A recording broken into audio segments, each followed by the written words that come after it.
కాల్పుల విరమణకు ఒప్పుకోం, శాశ్వతమైన ముగింపు కావాలన్న ఇరాన్.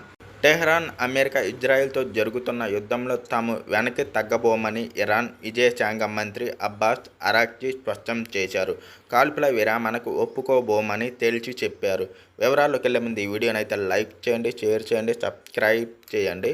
యుద్ధానికి తాత్కాలిక విరామం కాదు, శాశ్వత ముగింపును కోరుకుంటున్నట్లు వివరించారు. ఈ క్రమంలోనే అమెరికా ప్రెసిడెంట్ డొనాల్డ్ ట్రంప్ చేసిన కామెంట్లపై అరాగ్చి మండిపడ్డారు. ఇరాన్పై పైచేయి సాధించామని, యుద్ధాన్ని ముగించేందుకు సమాలోచనలు జరుపుతున్నామని ట్రంప్ అన్నారు. ఈ కామెంట్లపై అరాగ్చి మండిపడుతూ అమెరికా ఎన్నడూ నిజాలు మాట్లాడదని ఎక్స్లో విమర్శించారు. ప్రస్తుతం జరుగుతున్న యుద్ధాన్ని వియత్నాం యుద్ధంతో పోల్చి అమెరికాను ఆయన ఎద్దేవా చేశారు. వియత్నాంతో యుద్ధంలో ఏం జరిగిందో ఇప్పుడు మాతో మీరు అమెరికా చేస్తున్న వార్లోనూ అదే జరుగుతుంది. వియత్నాంతో యుద్ధంలో కొన్ని వందల మంది అమెరికన్ సైనికులు చనిపోయారు. ఈ విషయాన్ని అమెరికన్లు ఎప్పుడు మర్చిపోరు.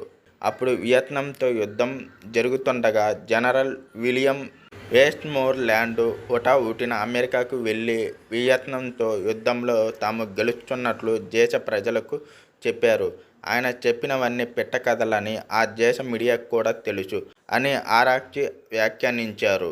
ఇప్పుడు కూడా అమెరికా అలానే అబద్ధాలు చెబుతోందని, క్షేత్రస్థాయిలో పరిస్థితికి వారు చెప్పేదానికి చాలా తేడా ఉందని ఆయన పేర్కొన్నారు. ఇరాన్పై పైచేయి సాధించామని ట్రంప్ చెబుతున్నారు, కానీ అది నిజం కాదు.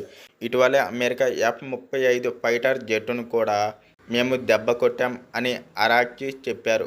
కాగా హర్ముజ్ జలసంధి గుండా జపాన్ నౌకలు వెళ్లేందుకు సహకరిస్తామని అరాగ్చి హామీ ఇచ్చారు. అయితే జపాన్ కూడా తమకు సహకరించాలని ఆయన కోరారు.